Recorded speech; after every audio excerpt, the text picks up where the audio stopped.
Recipe তৈরি করার জন্য বড় আলু নিয়েছি। এই রকম বড় বড় আলু অনেকটাই নিয়ে এসছে। এত বড় বড় আলু দেখে আমারও লোভ হয়ে গেল। আমিও ভাবলাম আজকে এরই সুস্বাদু রেসিপি তৈরি করব। বড় আলু দেখে আপনি নিশ্চয়ই বুঝে গিয়েছেন আমি কি তৈরি করব। হ্যাঁ, আমি আলুর চিপস তৈরি করব। চিপস তৈরি করা খুব সহজ আর মুখরোচক রেসিপি। তবে ভিডিওটা স্কিপ না করে প্লিজ পুরোটা দেখবেন। যদি ভালো লাগে সাবস্ক্রাইব করতে ভুলবেন না। নমস্কার, মঞ্জুস কিচেনে আপনাদের সকলকে স্বাগতম। এর চিপস কেটে নেওয়ার জন্য চিপস কাটারের ব্যবহার করব। দেখুন আমার কাছে এই রকম চিপস কাটার আছে। এটা দিয়ে আলুর সম্পূর্ণ চিপস কেটে নেব। যদি এর থেকে বড় চিপস কাটার থাকে তা আপনি সেটাও ব্যবহার করতে পারেন। আলুর চিপস কাটার আগে আলুকে পরিষ্কার করে ধুয়ে নিতে হবে, যেন আলুর গায়ে একটুকু মাটি না লেগে থাকে। হাতকে সাবধানে রেখে এইভাবে চিপস কেটে নিতে হবে। চিপস কাটার ব্যবহার করতে গেলে আলুর এই রকম পাতলা পাতলা চিপস তৈরি হবে। কেটে নেওয়া আলুর চিপস এপার থেকে ওপার দেখা যাচ্ছে। চিপস যদি এতটা পাতলা হয় তো ভেজে নেবার পর খেতেও বেশ মুচমুচে হবে। চিপস কেটে নেবার পর শেষ অংশটা যেটা বেঁচেছে সেটা ফেলে না দিয়ে কোনো তরকারিতে ব্যবহার করে নিতে পারেন। একইভাবে সম্পূর্ণ আলুর চিপস কেটে নেব। দেখুন সম্পূর্ণ আলুর চিপস কেটে নিয়েছি।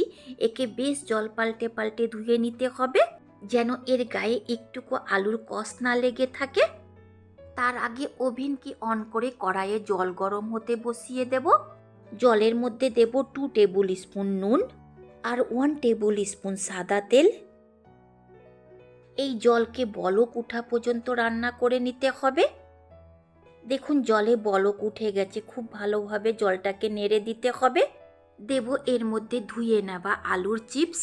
জলে একসাথে অনেকটা চিপস দিয়ে সেদ্ধ করতে যাবেন না, উল্টে পাল্টে চিপসগুলো সেদ্ধ করার সময় ভেঙে যেতে পারে। তাই অল্প পরিমাণে জলে দিয়ে উল্টে পাল্টে সেদ্ধ করে নামাতে হবে। যতটা এই জলে চিপস ধরেছে ততটাই দিয়েছি, হালকা করে নেড়ে দেব। আর এই জলে বলক উঠা পর্যন্ত ঢাকা দিয়ে রান্না করব। 2 থেকে 3 মিনিটের সময় লাগবে জলের মধ্যে বলক উঠতে। 3 মিনিটের পর ঢাকাটা সরিয়ে দেব। দেখুন এর মধ্যে খুব ভালো বলক উঠে গেছে। একটু তলা থেকে নেড়ে দেব। হালকা হাতে নাড়তে হবে যেন চিপসগুলো ভেঙে না যায়। আর একটা চিপস হাতে নিয়ে দেখে নেব সেদ্ধ হয়েছে কিনা। একটু শক্ত আছে, আরও 2 মিনিট রান্না করতে গেলে সেদ্ধ হয়ে যাবে, তাই খোলাতেই রান্না করব। চিপসকে আরও 2 মিনিট মতো সেদ্ধ করে নিয়েছি। একটা আলুর চিপস হাতে নিয়ে দেখে নেব সেদ্ধ হয়েছে কিনা। এমনিতেই দেখে মনে হচ্ছে চিপস সেদ্ধ হয়ে গেছে। একে সেদ্ধ করতে 5 মিনিটের সময় লেগেছে। ওভেনকে অফ করে চিপসকে জল ঝরিয়ে বের করে নিতে হবে। যদি চিপস ওভার কুক হয়ে গিয়ে থাকে একে বের করে সঙ্গে সঙ্গে ঠান্ডা জল দিয়ে ধুয়ে নেবেন। কিছুটা হলেও এর কুকিং প্রসেসটা বন্ধ হয়ে যাবে। একইভাবে সম্পূর্ণ আলুর চিপসকে বের করে নিয়েছি। অল্প চারটা আরও সেদ্ধ করার আছে। ওভেনকে অন করে জলের মধ্যেই দেব 1 টেবিল স্পুন নুন। ভালো করে মিশিয়ে বেঁচে যাওয়া আলুর চিপসটা এই জলেই দিয়ে দেব। আর একই প্রসেসে একেও সেদ্ধ করে বের করে নেব। পরে দেওয়া আলুর চিপসটাও সেদ্ধ হয়ে গেছে, জল ঝরিয়ে বের করে নেব। দেখুন সম্পূর্ণ আলুর চিপস গোটাই আছে, একটাও ভেঙে যায়নি। এই আলুর চিপসকে রোদে দিয়ে শুকিয়ে নেব। একটা গোটা দিন লেগেছে এই আলুর চিপস শুকোতে। যদি চিপসগুলো কম সেদ্ধ হয়ে থাকতো চিপসের ওপর কালো স্পট দাগ পড়ে যেত। এগুলো খুব ভালো সেদ্ধ হয়েছে, তাই কোনো রকমের কালো স্পট দাগ নেই। এই চিপস এতটাই পাতলা হয়েছে যে এপার ওপার দেখা যাচ্ছে। অনেকে চিপস কাটার ছাড়াই এরকম পাতলা পাতলা চিপস বটি দিয়ে কেটে নিতে পারে। একে আপনি বড় কৌটাতে ভরে বছরখানেক স্টোর করেও রাখতে পারেন। একে ভেজে নেব। ওভেনকে অন করে চাপাবো কড়াই, ফ্লেমকে ফুল রাখবো। প্রথমে ফুল ফ্লেমেই কড়াইকে গরম করব, তারপর দেব এর মধ্যে তেল। আপনি যে তেল খাবার জন্য ব্যবহার করেন সেটা দিতে পারেন। একটা আলুর চিপস তেলে দিয়ে চেক করে নেব তেলটা কেমন গরম হয়েছে। তেলটা ভালোভাবে গরম হয়ে গেছে। চিপসগুলো দিয়ে ফ্লেমকে মিডিয়ামে করে এই চিপসগুলো তেলের মধ্যে ভেজে নেব। একে হাই ফ্লেমে কোনো মতেই ভাজতে যাবেন না, এর গাগুলো লালচে হয়ে যাবে ঠিক এই রকম। আর লো ফ্লেমেও ভাজবেন না, চিপস তেলকে সোক করে নেবে।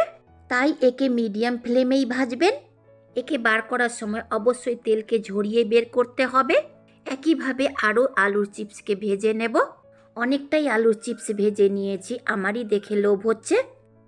এর মধ্যে ওপর থেকে খুব অল্প পরিমাণে ছড়িয়ে দেব বিট নুন, চাট মশলা, গোলমরিচ পাউডার আর লঙ্কা পাউডার। মশলার সাথে চিপসকে এইভাবে মিশিয়ে নেব। এর আওয়াজটা শুনুন কতটা মুচমুচে হয়েছে।